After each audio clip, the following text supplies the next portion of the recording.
Good morning friends, स्वागत है आपका आपके अपने YouTube channel study with Ravi Thakur पर। तो चलिए आज का हिंदी ट्यूटोरियल वोकैबुलरी की शुरुआत करते हैं।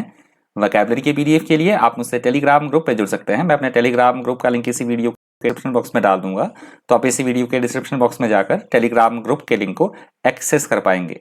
तो चलिए शुरुआत करते हैं वोकैबुलरी की। आज का जो पहला एडिटोरियल दिया गया उसका हेडिंग है रैंपिंग अप सप्लाई ऑन कोविड-19 वैक्सीनेशन वूज।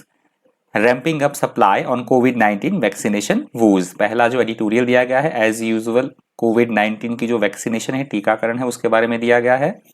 इंपॉर्टेंट एडिटोरियल है, आप कुछ हद तक पढ़ सकते हैं कि किस तरह से टीकाकरण हो रहा है। कुछ एक आंकड़े दिए गए हैं तो आप एडिटोरियल पढ़ सकते हैं। इंपॉर्टेंट है कि किस तरह से भी रफ्तार और ज़्यादा बढ़ानी होगी हमें वैक्सीनेशन की। दूसरे देशों की बात भी कही गई है कि कहाँ किस तरह से जो टीकाकरण है वो हुआ है और कितना हो चुका है। तो इंपॉर्टेंट एडिटोरियल है, जरूर करके इसको पढ़िएगा आप। तो शुरुआत करते हैं वोकैबुलरी की फटाफट से।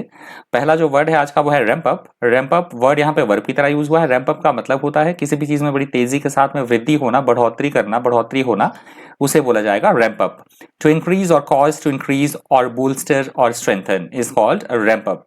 सिनोनिम्स देख लीजिए, built up, increase, progress, addition. Antonyms है वेट, अबेट, अब्रिज और ब्लॉक। एग्जाम्पल देख सकते हैं आप, the foreign trade is ramping up. जो विदेशी व्यापार है वो क्या हो रहा है, लगातार वो बढ़ रहा है, उसमें बढ़ोतरी, वृद्धि हो रही है। अगला हमारा शब्द है वूज। वूज वर्ड यहाँ पे नाउन की तरह यूज हुआ है। वूज का मतलब होता है किसी तरह की कोई परेशानी, मुसीबत या संकट। हम बोल सकते हैं उसको वूज।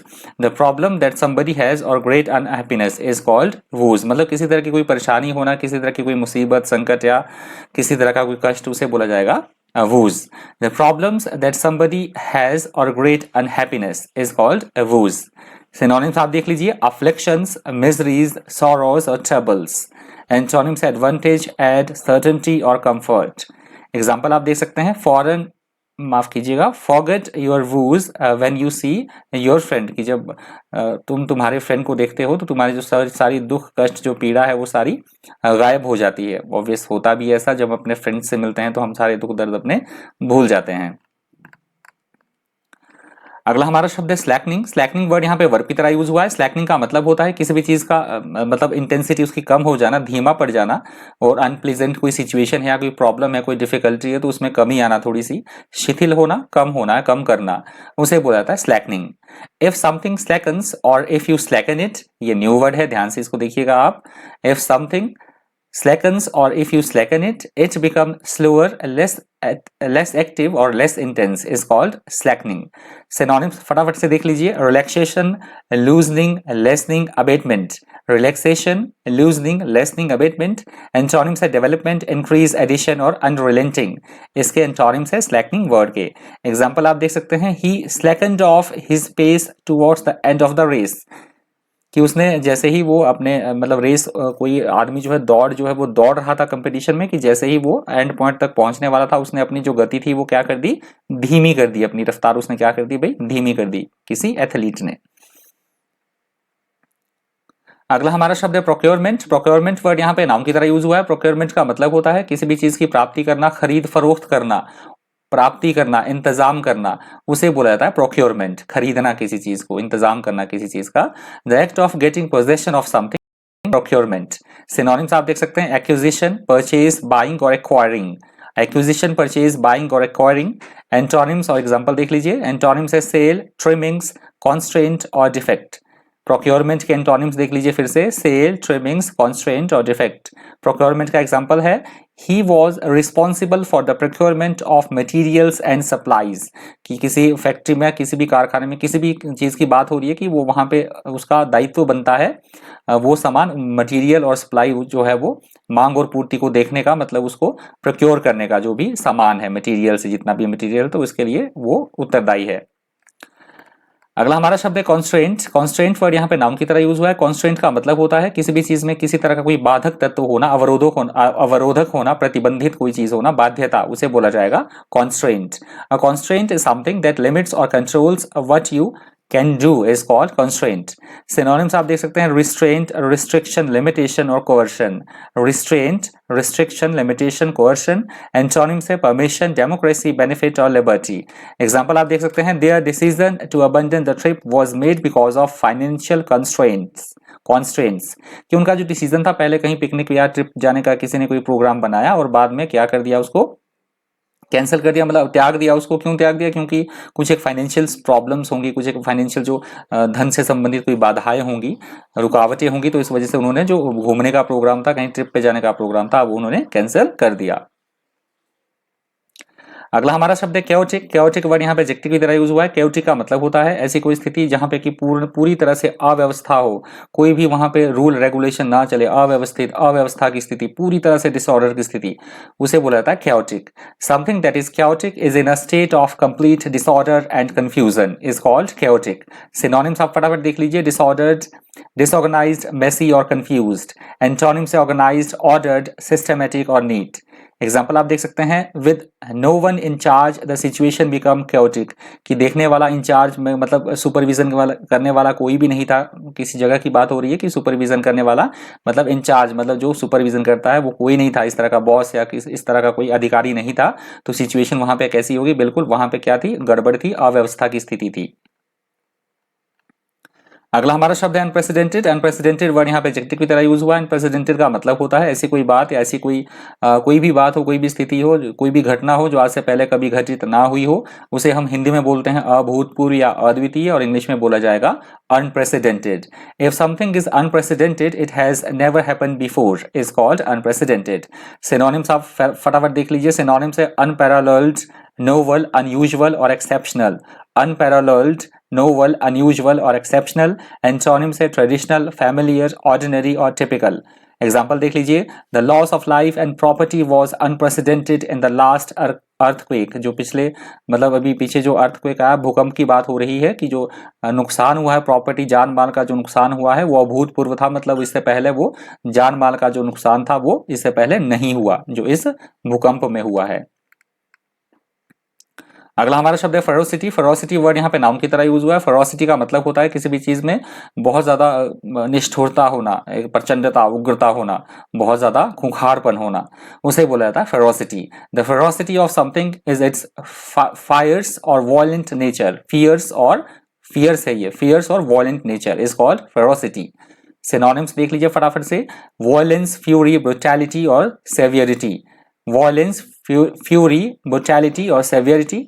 फेरोसिटी के एंटोनिम्स और एग्जांपल देख लीजिए। फेरोसिटी का एंटोनिम्स है जेंटलनेस, फ्रेंडलीनेस, बेनेवोलेंस और ग्रेसफुलनेस।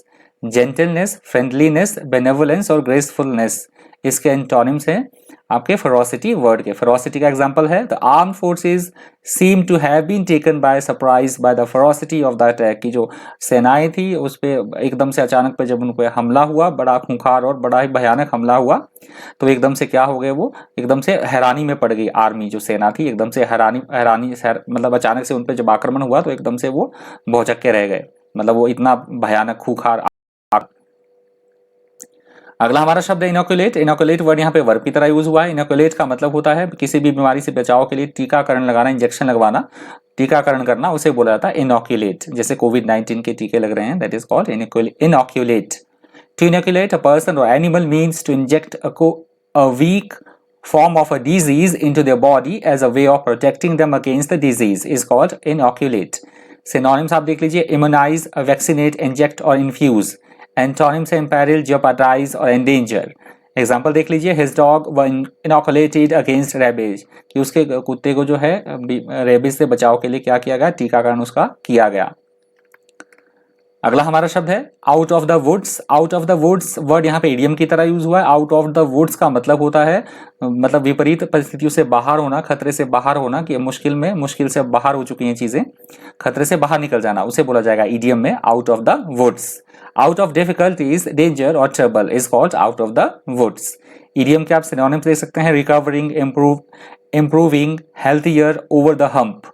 Recovering, improving, healthier, over the hump. Antonym से be at peril, be at stake, be at danger इसके एंटोनिम्स हैं आउट ऑफ द वुड्स के। एग्जाम्पल आप देख सकते हैं, but no one is out of the woods yet, परंतु अभी खतरे से है कोई भी जो है वो बाहर नहीं निकला है, नहीं है खतरे से बाहर, अभी सभी खतरे में ही है, डेंजर में है।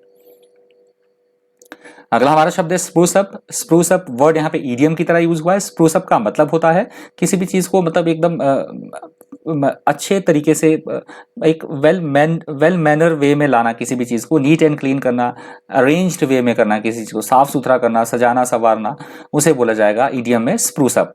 टू मेक समबडी और समथिंग, कुछ भी आप बोल सकते हैं, yourself clean and tidy is called spruce up.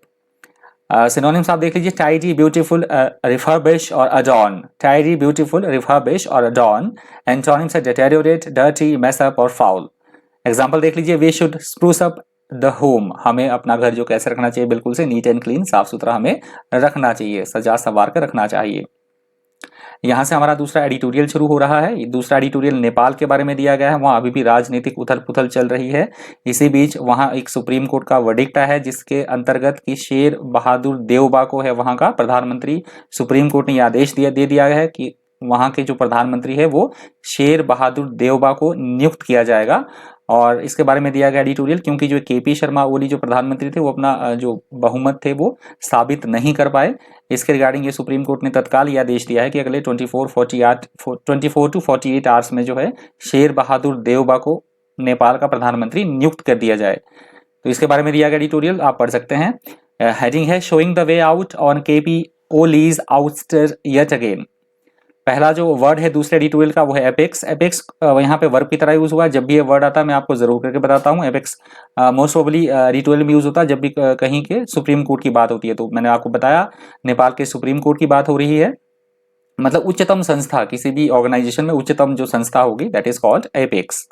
उच्चतम बिंदु, शिखर या शिखर बिंदु, उच्चतम संस्था, that is called apex. The apex of an organization or system is the highest and most important position in it, it is called apex, that is called apex. Synonyms आप देख लीजिए, peak, acme, pinnacle और vertex. Peak, acme, pinnacle और vertex. Antonyms है bottom, nadir, base और beginning. इसके antonyms है apex word के। एग्जाम्पल देख लीजिए फटाफट से। At the apex of the party was it's central committee, कि जो पार्टी के जो सुप्रीम सर्वोपरि कोई मतलब टॉप लेवल पे जो बॉडी थी वो क्या थी, इसकी सेंट्रल कमिटी है किसी भी पार्टी की। अगला हमारा शब्द है रैप ऑन नकल्स। ये भी न्यू वर्ड है, देख लीजिए।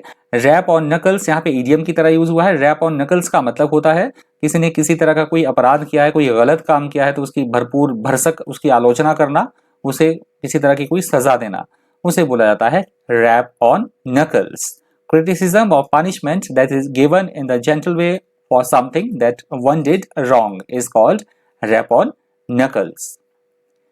सिनोनिम्स आप देख सकते हैं, डिनंसिएशन, एक्सॉर्ट, ऑब्जेक्शन और स्कोल्ड। डिनंसिएशन, एक्सॉर्ट, ऑब्जेक्शन और स्कोल्ड। एंटोनिम्स है अपलॉड, अप्रूवल और कॉम्प्लीमेंट। इसके एंटोनिम्स हैं रैप ऑन नकल्स ईडियम के। अगला हमारा शब्द है मर्क्यूरियल। मर्क्यूरियल वर्ड यहाँ पे एडजेक्टिव की तरह यूज हुआ है। मर्क्यूरियल का मतलब होता है मतलब किसी भी चीज में बहुत ज्यादा वॉलेटिलिटी होना, अस्थिरता होना, परिवर्तनशीलता होना, एकदम से पहले कुछ और डिसीजन लेना, बाद में वो चेंज कर देना, मतलब अपनी ही बात से फिर जाना। अस्थिरता होना, परिवर्तनशीलता या एकदम से सक्रियता होना, उसे बोला जाता है mercurial. If you describe someone as mercurial, you mean that they frequently change their mind or mood without warning, is called mercurial. Synonyms आप देख सकते हैं फटाफट से, volatile, capricious, fickle और changeable. Volatile, capricious, fickle और changeable. Antonyms है consistent, unchangeable, calm और certain. Consistent, unchangeable, calm और certain इसके antonyms हैं mercurial word के। Example आप देख सकते हैं, he is mercurial, unpredictable and headstrong. किसी व्यक्ति की बात हो रही है कि वो बिल्कुल एकदम से कैसा है, उसका नेचर एकदम चंचल है, मतलब स्टेबिलिटी नहीं है उसके नेचर में या डिसीजन में, एकदम से चंचल है। अनप्रेडिक्टेबल मतलब एकदम अप्रत्याशित है, क्या पता कब कुछ अनप्रेडिक्टेबल है। और हेडस्ट्रॉन्ग मतलब एकदम से हठी है, इस तरह से वो व्यक्ति है। अगला हमारा शब्द है ब्रिंकमैनशिप। ब्रिंकमैनशिप यहाँ पे नाउन की तरह यूज हुआ है। ब्रिंकमैनशिप का यूज यहाँ पे हुआ है पॉलिटिकल सेंस में, जैसे राजनीतिक जो उथल पुथल होती है, राजनीतिक जो अस्थिरता होती है, जैसे नेपाल की बात की गई एडिटोरियल में, तो उस कंटेक्स्ट में इस वर्ड का यूज हुआ है ब्रिंकमैनशिप का। अस्थिरता, परिवर्तनशीलता, मतलब राजनीतिक वे में, पॉलिटिकल वे में मोस्ट प्रोबेबली इस वर्ड का यूज होता है। Brinkmanship is a method of behaviour especially in politics in which you deliberately get into dangerous situation which could result in disaster but which could also bring success is called brinkmanship. Synonyms आप देख लीजिए, manoeuvring, manoeuvring मैंने पहले भी discuss कर लिया। Manoeuvring होता है किसी तरह की कोई चालबाजी करना, पैंतरेबाजी करना, that is called manoeuvre. Manoeuvring दिया गया यहाँ पे, अटेंडिंग पॉलिटिक्स और टैक्टिक्स। मैन्यूवरिंग, अटेंडिंग पॉलिटिक्स और टैक्टिक्स। एंटोनिम्स है एड, काम, डल और पीस, इसके एंटोनिम्स हैं ब्रिंकमैनशिप के।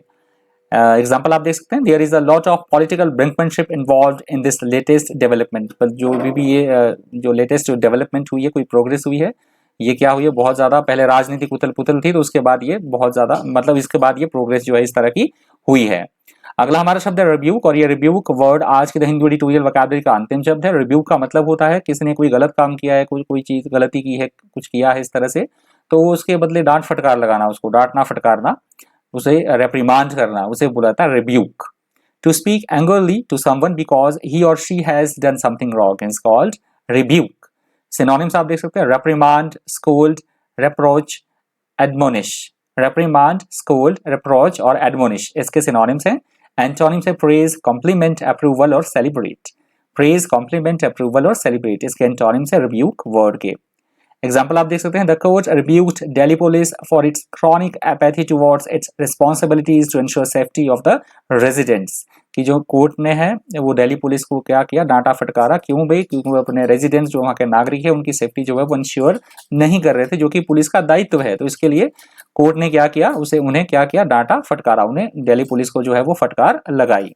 तो ये रिब्यूक वर्ड आज के द हिंदी एडिटोरियल वोकैबुलरी का अंतिम शब्द था। यदि आपको वीडियो हेल्पफुल लगा हो, इन्फॉर्मेटिव लगा हो, तो प्लीज वीडियो को लाइक कर दीजिएगा, हो सके तो ज्यादा से ज्यादा वीडियो को शेयर भी कर दीजिएगा। आपका किसी तरह का कोई सुझाव है तो प्लीज आप कमेंट बॉक्स में जरूर करके पिन कीजिए, मैं उसका आंसर जरूर आपको दूंगा। आपका कोई सुझाव है इंप्रूवमेंट के लिए या कुछ भी आपका कोई कुछ कहना आप चाहते हैं, कमेंट बॉक्स में प्लीज कमेंट कर दीजिएगा।